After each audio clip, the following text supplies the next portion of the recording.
हरे कृष्ण। श्रीमद् भागवतम सप्तम स्कंद छठवां सातवां अध्याय। प्रहलाद जी का असुर बालकों को उपदेश। प्रहलाद जी द्वारा माता के गर्भ में प्राप्त हुए नारद जी के उपदेश का वर्णन। छठवां अध्याय। प्रहलाद जी का असुर बालकों को उपदेश। प्रहलाद जी ने कहा, मित्र, इस संसार में मनुष्य जन्म बड़ा दुर्लभ है। इसके द्वारा अविनाशी परम आत्मा की प्राप्ति हो सकती है, परंतु पता नहीं कब इसका अंत हो जाए। इसीलिए बुद्धिमान पुरुषों को बुढ़ापे जा जवानी के भरोसे ना रहकर बचपन में ही भगवान की प्राप्ति करने वाले साधनों का अनुष्ठान कर लेना चाहिए। इस मनुष्य जन्म में श्री भगवान के चरणों की शरण लेना ही जीवन की एकमात्र सफलता है, क्योंकि भगवान समस्त प्राणियों के स्वामी, सुहृद, प्रियतम और आत्मा है। भाइयों, इंद्रियों से जो सुख भोगा जाता है वह तो जीव चाहे जिस जनी में रहे प्रारब्ध के अनुसार सर्वत्र वैसे ही मिलता रहता है, जैसे बिना किसी प्रकार का प्रयत्न किए निवारण करने पर भी दुख मिलता ही है। इसीलिए सांसारिक सुख के उद्देश्य से प्रयत्न करने की कोई आवश्यकता नहीं है, क्योंकि स्वयं मिलने वाली वस्तु के लिए परिश्रम करना आयु और शक्ति को व्यर्थ गंवाना है। जो इनमें उलझ जाते हैं उन्हें भगवान के परम कल्याण स्वरूप चरण कमलों की प्राप्ति नहीं होती। हमारे सिर पर अनेकों प्रकार के भय सवार रहते हैं, इसीलिए यह शरीर जो भगवत प्राप्ति के लिए पर्याप्त है, जब तक रोग शोक आदि ग्रस्त होकर मृत्यु के मुख में नहीं चला जाता, तभी तक बुद्धिमान पुरुष को अपने कल्याण के लिए प्रयत्न कर लेना चाहिए। मनुष्य की पूरी आयु 100 वर्षों की है। जिन्होंने अपनी इंद्रियों को बस में नहीं कर लिया है, उनकी आयु का आधा हिस्सा तो यूं ही बीत जाता है, क्योंकि ये रात में घोर तमोगुण अज्ञान से ग्रस्त होकर सोते रहते हैं। बचपन में उन्हें अपने हित अहित का ज्ञान नहीं रहता। कुछ बड़े होने पर कुमार अवस्था में ये खेल कूद में लग जाते हैं। इस प्रकार 20 वर्षों का तो पता ही नहीं चलता। जब बुढ़ापा शरीर को ग्रस लेता है, तब अंत के 20 वर्ष में कुछ करने धरने की शक्ति ही नहीं रह जाती।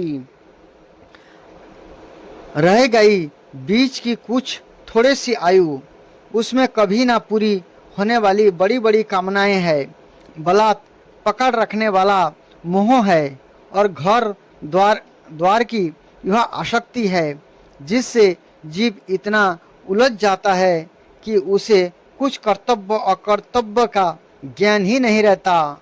इस प्रकार बची खुची आयु भी हाथ से निकल जाती है। दैत्य बालकों, जिसकी इंद्रियां बस में नहीं है, ऐसा कौन सा पुरुष होगा जो घर गृहस्थी में आसक्त और माया ममता की मजबूत फांसी में फंसे हुए अपने आप को उससे छुड़ाने का साहस कर सके, जिसे चोर, सेवक एवं व्यापारी अपने अत्यंत प्यारे प्राण की भी बाजी लगाकर संग्रह करते हैं, और इसीलिए उन्हें जो प्राणों से भी अधिक वांछनीय है, उस धन की तृष्णा को भला कौन त्याग सकता है। जो अपनी प्रियतमा पत्नी के एकांत सहवास, उसकी प्रेम भरी बातें और मीठी मीठी सलाह पर अपने को निछावर कर चुका है, भाई बंधु और मित्र के स्नेह पास में बांध चुके हैं और नन्हे नन्हे शिशुओं की तोतली बोली पर लुभा चुका है, भला वह उन्हें कैसे छोड़ सकता है।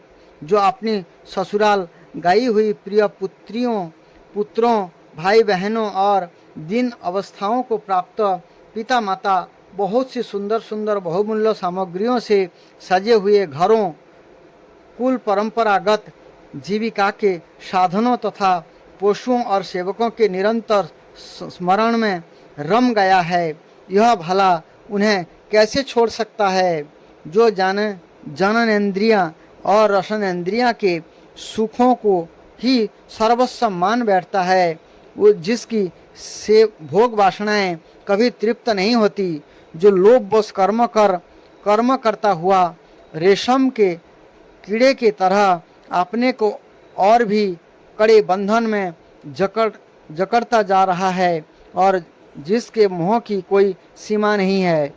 यहाँ पर रेशम की कीड़ा के साथ गृहस्थ जीवन की तुलना किया गया है या जीव की तुलना किया गया है। जैसे रेशम का कीड़ा जब घर बनाता रहता है तो घर बनाने में इतना मस्त हो जाता है, निकालने के लिए जगह नहीं छोड़ता है और उसी घर में बंद होकर के वो मर जाते हैं। इसी प्रकार वह उनसे जिस प्रकार विरक्त हो सकता है और कैसे उनका त्याग कर सकता है, यह मेरा कुटुंब है, इस भाव से उसमें यह इतना रम जाता है कि उसी के पालन पोषण के लिए अपनी अमूल्य आयु को गवा देता है और उसे यह भी नहीं जान पड़ता कि मेरे जीवन का वास्तविक उद्देश्य नष्ट हो रहा है। भला इस प्रमाद की भी कोई सीमा है? यदि इन कामों में कुछ सुख मिले तो भी एक बात है, परंतु यहाँ तो जहाँ जहाँ वह जाता है वहीं वहीं दैविक और भौतिक ताप उसके हृदय को जलाते ही रहते हैं। फिर भी वैराग्य का उद्देश्य नहीं होता। कितनी विडंबना है! कुटुंबों की ममता के फेर में पकड़कर वह इतना असावधान हो जाता है, उसका मन धन के चिंतन में सदा इतना लवलीन रहता है कि वह दूसरे का धन चुराने के लौकिक पारलौकिक दोषों को जानता हुआ भी कामनाओं को बस में ना कर सकने के कारण इंद्रियों के भोगों की लालसा से चोरी कर ही बैठता है। भाइयों, जो इस प्रकार अपने कुटुंबियों के पेट पालने में ही लगा रहता है, कभी भगवत भक्तजन नहीं करता। वह विद्वान हो तो भी उसे परमात्मा की प्राप्ति नहीं हो सकती, क्योंकि अपने पराये का भेद भाव कर रहने के कारण उसे भी अज्ञानियों के समान ही तमः प्रधान गति प्राप्त होती है। जो कामिनियों के मनोरंजन का सामान उनका कीड़ा मृग बन रहा है और जिसके अपने पैरों में संतान की बेड़ी जकड़ ली है, वह बेचारा गरीब चाहे कोई भी हो, कहीं भी हो, किसी भी प्रकार से अपना उद्धार नहीं कर सकता। इसलिए भाइयों, तुम लोग विषय आसक्त दैत्यों का संग दूर से ही छोड़ दो और आदिदेव भगवान नारायण की शरण ग्रहण करो, क्योंकि जिन्होंने संसार की आसक्ति छोड़ दी है उन महात्माओं के वे ही परम प्रियतम और परम गति है। मित्रों, भगवान को प्रसन्न करने के लिए कोई बहुत परिश्रम या प्रयत्न नहीं करना पड़ता, क्योंकि ये समस्त प्राणियों के आत्मा है और सर्वत्र सबकी सत्ता के रूप में स्वयं सिद्ध वस्तु है। ब्रह्मा से लेकर तिनके तक छोटे बड़े समस्त प्राणियों में, पंचभूतों से बनी हुई वस्तुओं में, पंचभूतों में, सूक्ष्म तन्मात्राओं में, महत्तत्व में, तीनों गुणों में और गुणों की साम्यावस्था प्रकृति में एक ही अविनाशी परमात्मा विराजमान है। यही समस्त सौंदर्य, माधुर्य और ऐश्वर्य की खान है। यही अंतर्जामी दृष्टा के रूप में है और यही दृश्य जगत के रूप में भी है। सर्वथा अनिर्वचनीय तथा विकल्प रहित होने पर भी दृष्टा और दृश्य व्याप्त और व्यापक के रूप में उनका निर्वाचन किया जाता है।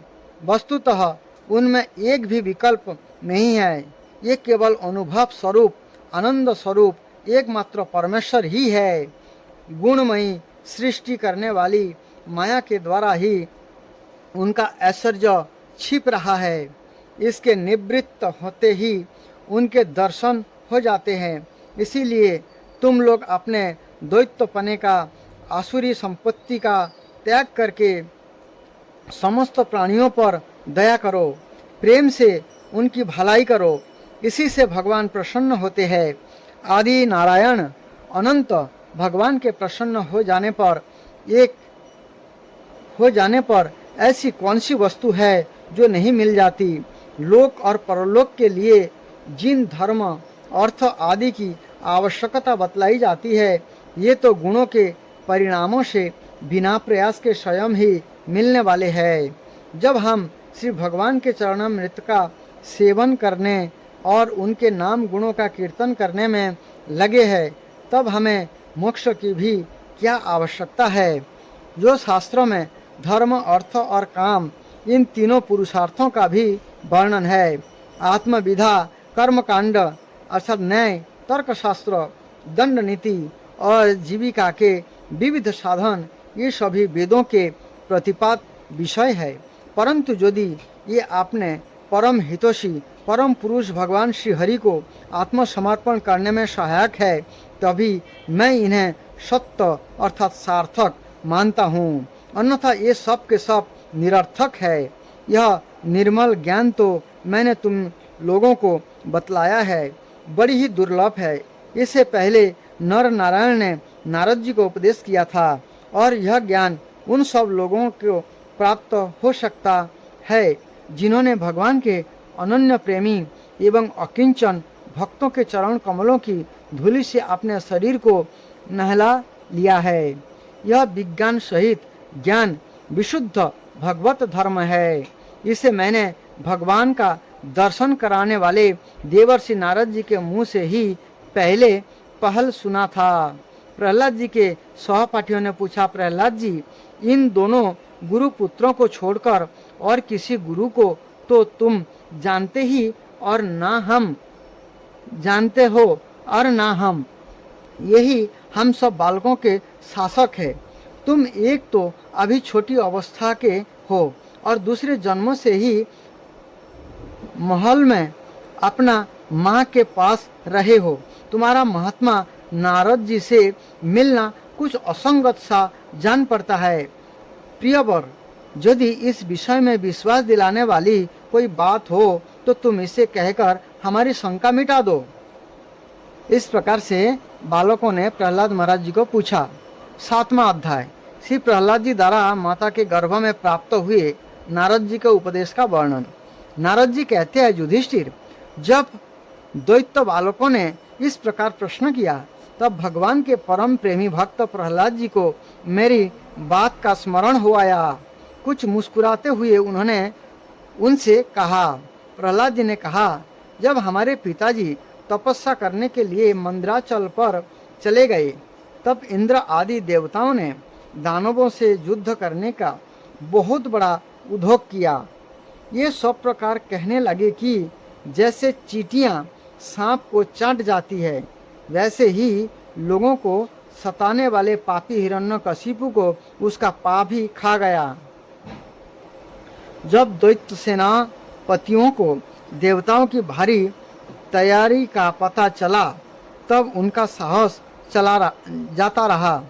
ये उनका सामना नहीं कर सके।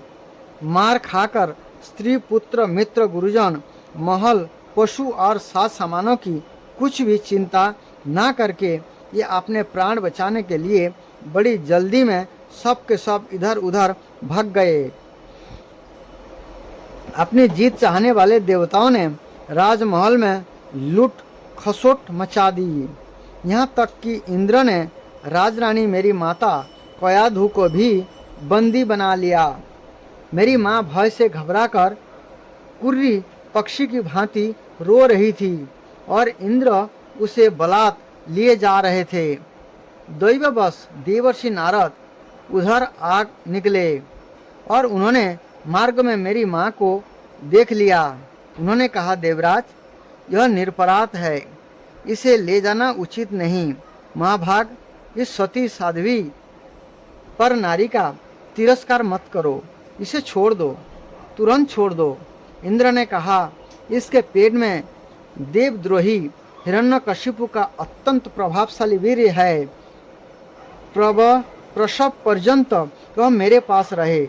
बालक हो जाने पर उसे मारकर मैं इसे छोड़ दूंगा। नारद जी ने कहा, इसके गर्भ में भगवान का साक्षात परम प्रेमी भक्त और सेवक अत्यंत बली और निष्पाप महात्मा है। तुम में इसको मारने की शक्ति नहीं है। तुम में इसको मारने की शक्ति नहीं है। देवर्षि नारद की यह बात सुनकर उसका सम्मान करते हुए इंद्र ने मेरी माता को छोड़ दिया और फिर इसके गर्भ में भगवत भक्त है इस भाव से उन्होंने मेरी माता की प्रदक्षिणा की तथा अपने लोक में चले गए।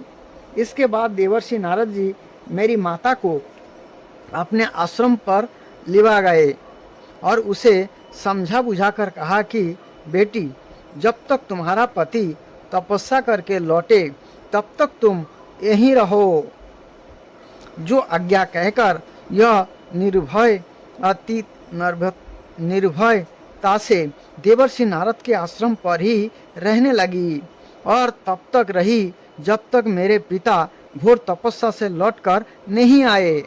मेरी गर्भवती माता मुझ गृहस्थ शिशु की मंगल कामना से और इच्छित समय पर अर्थात मेरे पिता के लौटने के बाद संतान उत्पन्न करने की कामना से बड़े प्रेम तथा भक्ति के साथ नारद जी की सेवा शुश्रूषा करती रही। देवर्षि नारद जी बड़े दयालु और सर्वसमर्थ है। उन्होंने मेरी माँ को भगवत धर्म का रहस्य और विशुद्ध ज्ञान दोनों का उपदेश किया। उपदेश करते समय उनकी दृष्टि मुझ पर भी थी। बहुत समय बीत जाने के कारण और स्त्री होने के कारण भी मेरी माता को तो आप इस ज्ञान की स्मृति नहीं रही, परंतु देवर्षि की विशेष कृपा होने के कारण मुझे उसकी विस्मृति नहीं हुई। यदि तुम लोग मेरी इस बात पर श्रद्धा करो तो तुम्हें भी यह ज्ञान हो सकता है, क्योंकि श्रद्धा से स्त्री और बालकों की बुद्धि भी मेरे ही समान शुद्ध हो सकती है।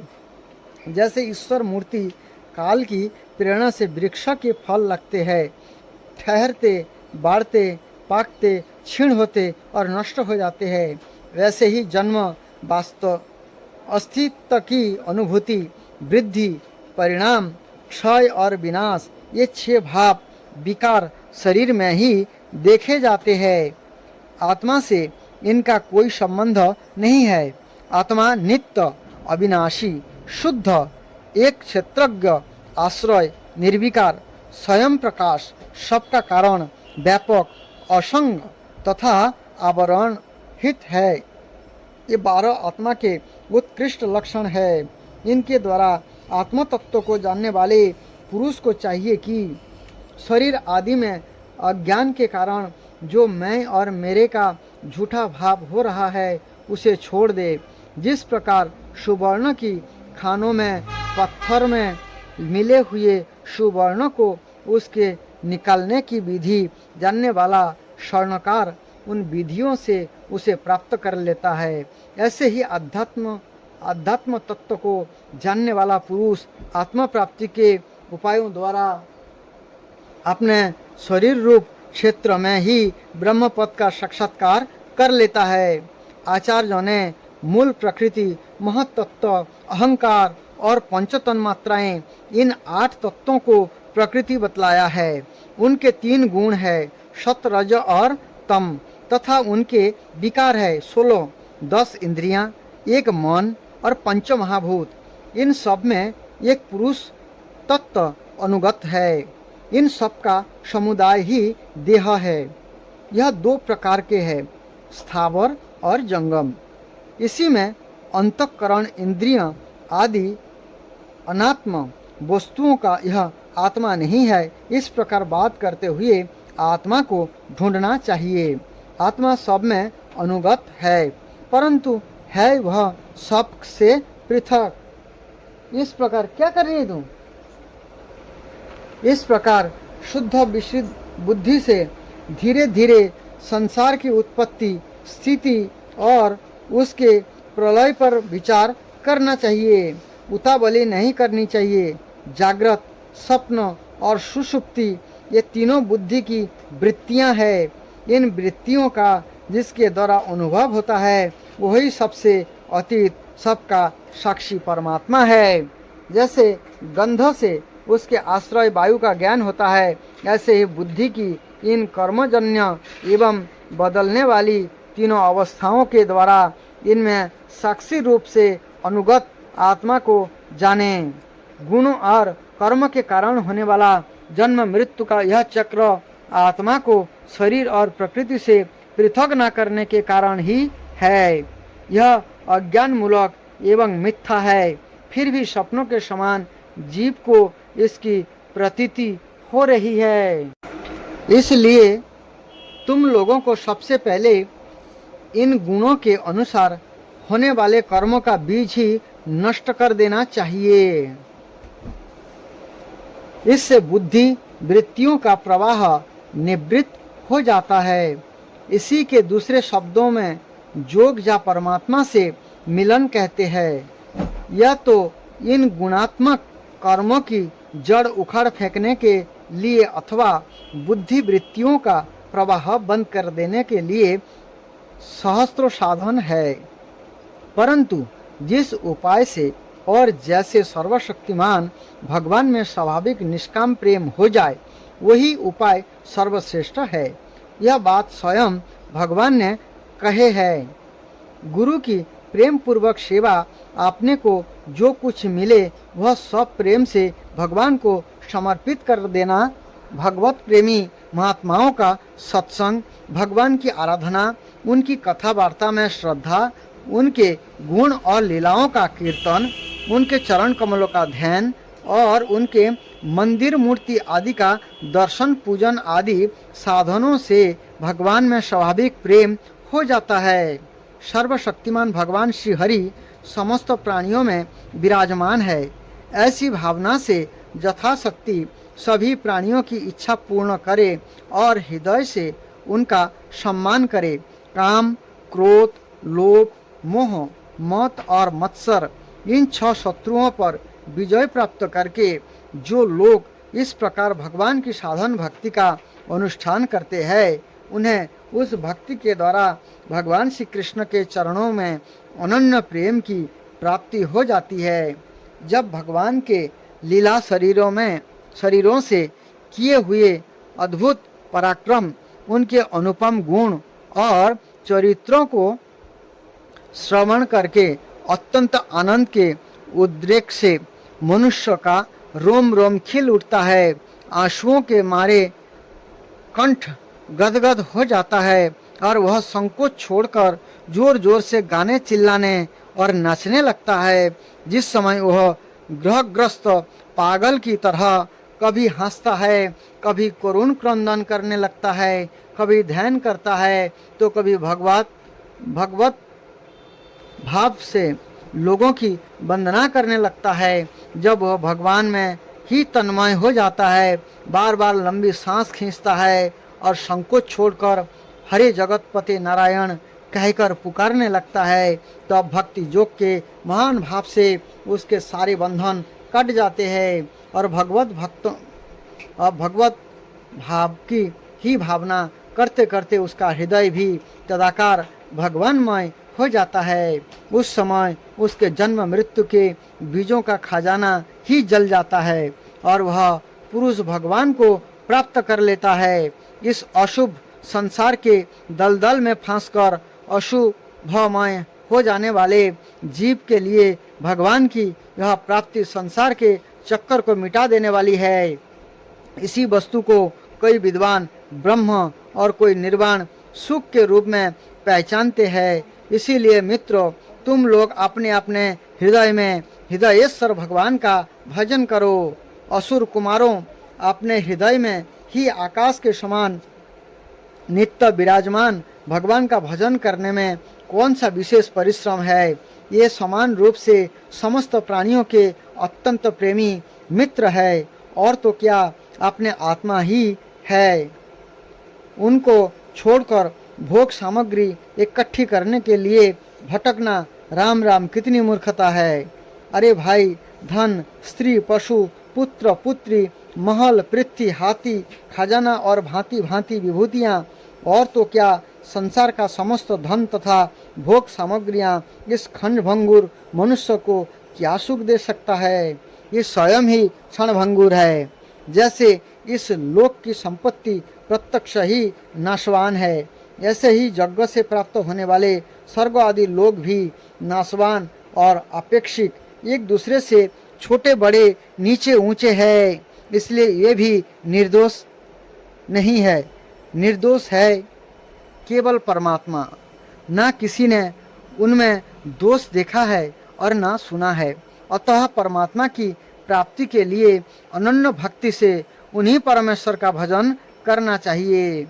इसके सिवा अपने को बड़ा विद्वान मानने वाला पुरुष इस लोक में जिस उद्देश्य से बार बार बहुत से कर्म करता है, उस उद्देश्य की प्राप्ति तो दूर रही, उल्टा उसे उसके विपरीत ही फल मिलता है और निस्संदेह मिलता है।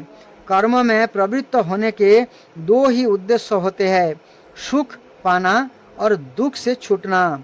परंतु जो पहले कामना ना होने के कारण सुख में निमग्न रहता था, उसे ही आप कामना के कारण यहाँ सदा सर्वदा दुख ही भोगना पड़ता है। मनुष्य इस लोक में सकाम कर्मों के द्वारा जिस शरीर के लिए भोग प्राप्त करना चाहता है, वह शरीर ही पराया, सैर, सूअर, कुत्ते का भोजन और नाशवान है। कभी वह मिल जाता है तो कभी बिछड़ जाता है। जब शरीर की ही यह दशा है, तब इससे अलग रहने वाले पुत्र, स्त्री, महल, धन संपत्ति, राज्य, खजाने, हाथी, घोड़े, मंत्री, नौकर, चाकर, गुरुजन और दूसरे अपने कहलाने वाले की तो बात ही क्या है। ये तुच्छ विषय शरीर के साथ ही नष्ट हो जाते हैं। ये जान तो पड़ते हैं पुरुषार्थ के समान, परंतु है वास्तव में अनर्थ रूप ही। आत्मा स्वयं ही अनंत आनंद का महान समुद्र है। उसके लिए इन वस्तुओं की क्या आवश्यकता है। भाइयों, तनिक विचार तो करो। जो जीव गर्भाधान से लेकर मृत्यु पर्यंत सभी अवस्थाओं में अपने कर्म के अधीन होकर क्लेश ही क्लेश भोगता है, इसका इस संसार में सार्थ ही क्या है। यह जीव सूक्ष्म शरीर को ही अपना आत्मा मानकर उसके द्वारा अनेकों प्रकार के कर्म करता है और कर्मों के कारण ही फिर शरीर ग्रहण करता है। इस प्रकार कर्म से शरीर और शरीर से कर्म की परंपरा चल पड़ती है और ऐसा होता है अविवेक के कारण। इसलिए निष्काम भाव से निष्क्रिय आत्मस्वरूप भगवान श्री हरि का भजन करना चाहिए। अर्थ, धर्म और काम सब उन्हीं के आश्रित है, बिना उनकी इच्छा के नहीं मिल सकते। भगवान श्री हरि समस्त प्राणियों के ईश्वर, आत्मा और परम प्रियतम है।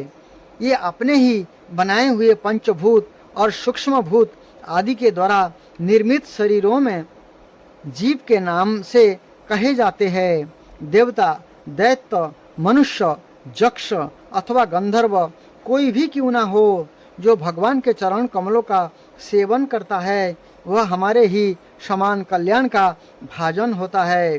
दैत्य बालकों, भगवान को प्रसन्न करने के लिए ब्राह्मण, देवता, ऋषि होना, सदाचार और विविध ज्ञानों से संपन्न होना तथा दान, तप, यज्ञ, शारीरिक और मानसिक शौच और बड़े बड़े व्रतों का अनुष्ठान पर्याप्त नहीं है।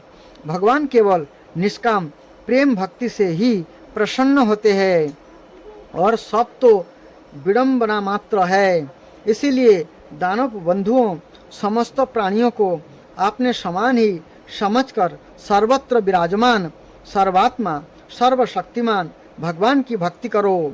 भगवान की भक्ति के प्रभाव से दैत्य, यक्ष, राक्षस, स्त्रियां, शूद्र, गोपालक, अहिर, पक्षी, मृग और बहुत से पापी जीव भी भगवत भक्तों को प्राप्त हो गए हैं। इस संसार में जा मनुष्य शरीर में जीव का सबसे बड़ा सार्थ अर्थात एकमात्र परमार्थ इतना ही है कि वह भगवान श्री कृष्ण की अनन्य भक्ति प्राप्त करे। उस भक्ति का स्वरूप है सर्वदा सर्वत्र सब वस्तुओं में भगवान का दर्शन। हरे कृष्ण कृष्ण कृष्ण हरे हरे, हरे राम राम राम हरे हरे। इस प्रकार से सातवां अध्याय सप्तम स्कंद का सातवां अध्याय पूरा होता है। आठवां अध्याय आगे। हरे कृष्ण।